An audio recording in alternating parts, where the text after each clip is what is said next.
Is it a sin to watch horror, scary movies, films? Sometimes they just pop up on social media. What are you doing on social media? Without warning, of course, without warning, yes. What is your spiritual advice about this? Why do you want to go and watch horror movies and scary movies, and then you see a nightmare, like you sleep and this dream comes and frightens you, some zombies come into your dream and scare the daylight out of you? Don't watch it. Don't watch horror movies, no good. Let me tell you one thing about social media. And I think we've covered this when we spoke about the book of Revelation, chapter 13, more so. Technology is also used by Satan to shape and mold your subconscious mind.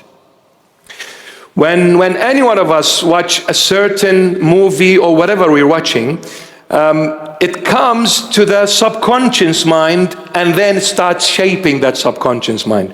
When the subconscious mind, and it comes in a way actually as a hypnotic, comes in waves as hypnotic. So when it puts you to sleep, it starts shaping that subconscious mind. When the subconscious mind is shaped, it will send signals without any control of you to your rational mind, the conscience. And the rational mind is the one we use on a daily basis. We use that on a daily basis. So the subconscious mind starts feeding the conscious mind of what I've allowed for myself to watch and see and hear. When the subconscious mind starts sending those messages, we cannot stop them. We have control over the conscience. We have no control whatsoever of the subconscious mind. So when the subconscious sends the message to the conscience, before we know it, we start acting like it. So you watch a scary movie and you keep on watching it, fear will enter you. And when fear enters, faith walks away. Faith walks away. So my advice, watch saints movies. Oh, how much they will help your spiritual life and spiritual growth. Saints movies. Wow. You have no idea how much they help you. You watch them.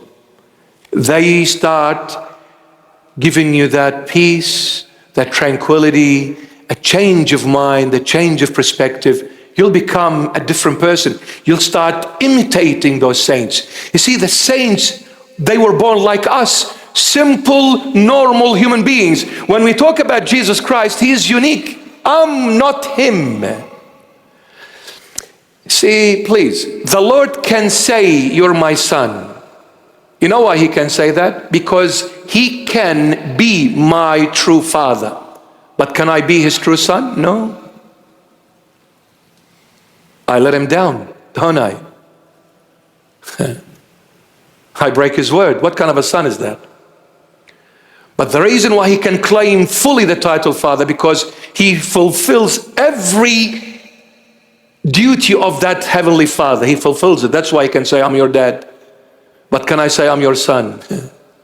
What kind of a son we're living in the world? Jesus Christ is unique. He's the perfect Lamb of God. He is the only one born without the original sin. He's the only one who has an earthly mother, not an earthly father. He's the only human being in the entire human race. Every human being that came to the face of this planet, they were born of an earthly father and mother, except Jesus. He is the only one that was born of an earthly mother and mother only, no earthly father, for His Father is the one who art in heaven. In this, automatically He is unique. No one is like Him, so don't be like Him. But these saints were born of earthly father and mother, just like us, born in the flesh, born in that fallen human nature. They have their struggles like every single one of us. But when they gave their life for the Lord with enormous struggles that we go through, all of us, and they came victorious on the other side by the grace of the Lord Jesus. We can relate to these people who are like us. So I advise you to watch saints movies if you want to watch something as a video. You'll learn a lot. It will help you a lot in your spiritual life. My goodness. How can I know that God can hear what I am praying for? How do you know that God can hear what you're praying for? The secret to a healthy prayer is when you invoke firstly that God is your dad. Every time you pray, say, Our Father, who art in heaven. Every time you pray. So every time you come, you want to pray, the key that opens your prayer life where God will definitely hear you is when you say, Dad, I came to say I love you. Dad, I came to say I'm sorry. Dad is the key to opening that pathway for your prayer to be heard. Dad. And the Lord taught this, showed this, and He expects us to do so. So when you say, Daddy, I love you, or when you just say the Lord's Prayer, Our Father, and you probably heard us say this before, the Lord Jesus taught this prayer in Syriac Aramaic, not in Hebrew, in Aramaic. Now, Abon or Awon in Aramaic, the literal transliteration is daddy, not father. Because the word father is the formal way of addressing him. But the informal way is dad, not father. And isn't it so true? Whenever you come and speak to your earthly father, do you speak formally or informally? Of course, informally. You don't get up and say, Good morning, Mr. Smith. How are you? May I ask you a question? No, you get up and say, Hi, Dad. Hey, go, mate. Give me $10. But even though you talk to him informally, but don't lose track, he's your dad. Therefore, speak informally, but with respect and honor, because he's your dad. Honor your father and mother, so that I may bless you and give you long life, an abundant one too. So the key to that prayer to be heard is you invoke the word daddy. And obviously, the Lord promised, I mentioned it earlier. What did the Lord say? I am with you all the days of your life. What does that mean? All. Every single moment, every single minute, hour, day, week, month, year, all the time I'm with you. So when I'm with you, you better believe that when you talk, I have already heard you. And by the way, I knew what you were going to ask before you even knowing what to ask. So do you think I don't know? Or I don't hear? I hear, but I hear the prayer when it comes from the heart, not the lips. When it comes from the heart, not the lips. A while back,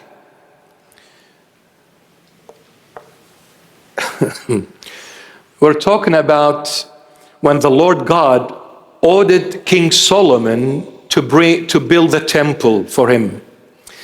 He said to King Solomon, when it comes to building the Holy of Holies, now in the olden days, the temple, the altar now is equivalent to the Holy of Holies of the Old Testament temple. We call it the Holy Altar. In the New Testament, it was called the Holy of Holies. Now, the Lord God demanded of King Solomon to bring the timber from Lebanon, to bring cedar. And Lebanon is famous for the cedar tree. In fact, the cedar tree is even put on the flag of Lebanon. So the Lord said to King Solomon, you bring the cedar from Lebanon. Yet there was a lot of trees in Israel just around the corner. It's a long way to go to Lebanon, cut the trees, and then transport them all the way to Jerusalem. So logically speaking, to King Solomon, it only makes sense if I bring the trees from Israel, from Jerusalem. Why, God, you taking me all the way to Lebanon? He said, because I want you to learn one thing. Lebanon, when you read in the book of Genesis, the original name of Lebanon was Lubna, not Lebanon. The name changed as the time went by to Lebanon, but the original name is still mentioned in Genesis of the Old Testament. It was called Lubna. Now Lubna, when you go to the Hebrew, which is the original text of the Old Testament, Hebrew, Aramaic, Syriac, same family. Even the Arabic language, they are all called Semitic languages, they're family. So when you go to the original text, Lubna is a compounded word, two words put together. Libba Dumaria, the heart of the Lord. That's what Lubna means, or Lebanon, the heart of the Lord. Now he said to King Solomon, the Lord, bring me cedar. And the cedar tree symbolically represents Jesus Christ of Nazareth.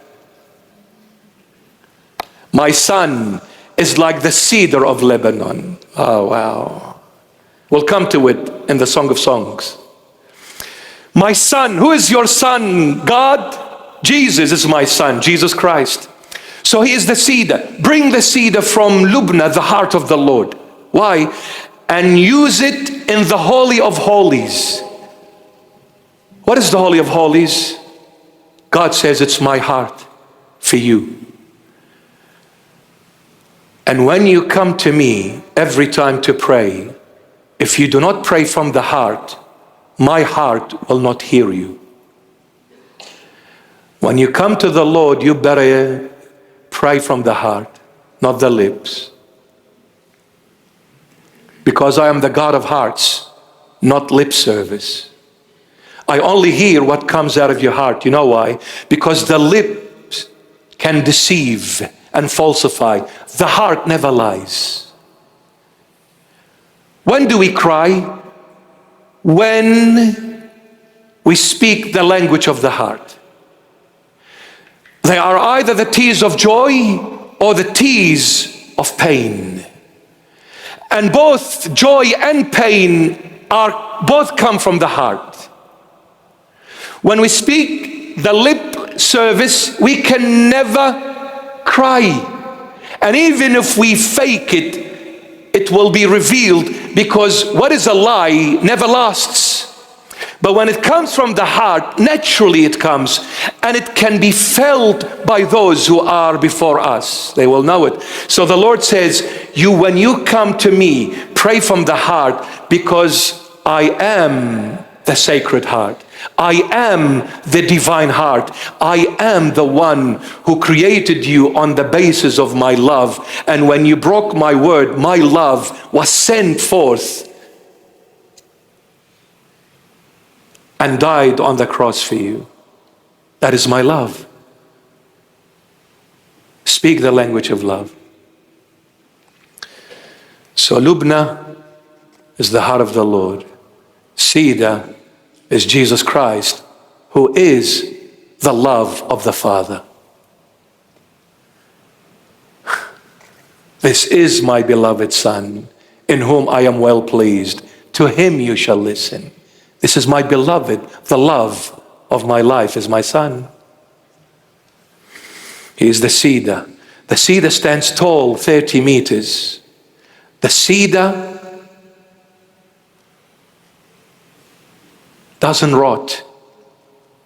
The termite doesn't eat it. And the cedar represents the body, Jesus, that never rotted in the grave. He lives forever. The human side lives forever. Does the Lord still have eunuchs in this time? Everyone is chosen from the womb of their mother. So because the Lord gave that parable. There are some people chosen from the womb. There are some people chosen by other people around them. And there are some people force themselves to win the kingdom of God. But the Lord chooses everyone. It is up to us to choose him back. It's like that wedding. You know, they send you an invitation to go to that wedding. They send everyone the invitation. But not everybody that receives the invitation goes, because they're going to say, well, my wages was not that great this week. I can't pay them. You didn't laugh, okay. Imagine like you receive 3 invitations to weddings, and they're all like kind of relatives. But if you go to the 3, you'll go bankrupt. You'll go broke. So whatever you gained all that week, you're going to put it in that wedding. What am I going to eat? How am I going to pay the bills? So you say, well, since I can't go to this one, I'm not going to go to any of them. You'll call them and say, oh, hello, I'm really sick.